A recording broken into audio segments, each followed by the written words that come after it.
দাবি ছিল 8 ঘন্টা কাজ, 8 ঘন্টা বিশ্রাম, 8 ঘন্টা আনন্দ। সে সময় শ্রমিকদের কোনো কাজের সময় ছিল না, তাদের বিশ্রামের জন্য কোনো সময় ছিল না, তাদের আনন্দ উপভোগ করবার কথা তো প্রশ্নই আসে না। এরকম এক পরিস্থিতিতে পৃথিবীর আন্তর্জাতিক শ্রমিক তারা বিভিন্ন সময় বিভিন্ন যে আন্দোলন তারা সংগঠিত করেছিলেন, তার এক সংহত রূপ পেয়েছিল 1 মে এ মার্কেটে। এবং এই লড়াই যখন তারা সংগঠিত করছেন, আপনারা জানেন সেই আন্দোলনের পর সেই সময়কার মার্কিন শাসক পর্ব ছাপিয়ে পড়ে খুন করেছিল শ্রমিক নেতাদের।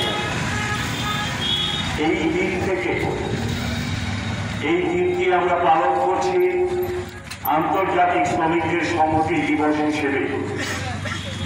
এবং এই দিবসে আমরা যেমন তাদের শ্রদ্ধা জানাই, তেমনি পৃথিবীর শ্রমজীবী মানুষের সামনে এই মুহূর্তের সমস্যা কি, তাদের দাবি দেওয়া উচিত, কি তাদের আন্দোলন গত 139 বছর ধরে বিশ্ব শ্রম সংস্থা, আপনারা জানেন world federation of trade union, তার উদ্যোগে ইশতেহার প্রকাশিত হয়। সেই ইশতেহারে আমরা পৃথিবীর শ্রমজীবী মানুষের লড়াইয়ের জন্য বার্তা প্রেরণ করি।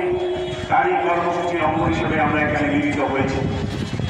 আমি শুরুতে পৃথিবীর দেশে দেশে সাম্রাজ্যবাদের বিরুদ্ধে লড়াই করতে গিয়ে এবং বর্তমান সময়তে প্যালেস্টাইনের উপর ইসরায়েলি হানাদার বাহিনী এবং একইভাবে গত 3 বছর ধরে রাশিয়া ইউক্রেন যুদ্ধের নামে যে অসংখ্য নিরীহ মানুষকে খুন করা হচ্ছে, মারা যাচ্ছেন, এই যুদ্ধ যারা লাগিয়েছে তারা চান গোটা পৃথিবীতে যুদ্ধ থাকুক, তাদের অস্ত্র বৃদ্ধি বাড়ুক, আর শ্রমজীবী মানুষ তাতে আরো বেশি দুর্দশাগ্রস্ত হোক।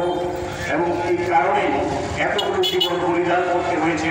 আমি তাদের প্রতি বিশেষভাবে সংহতি জানাচ্ছি।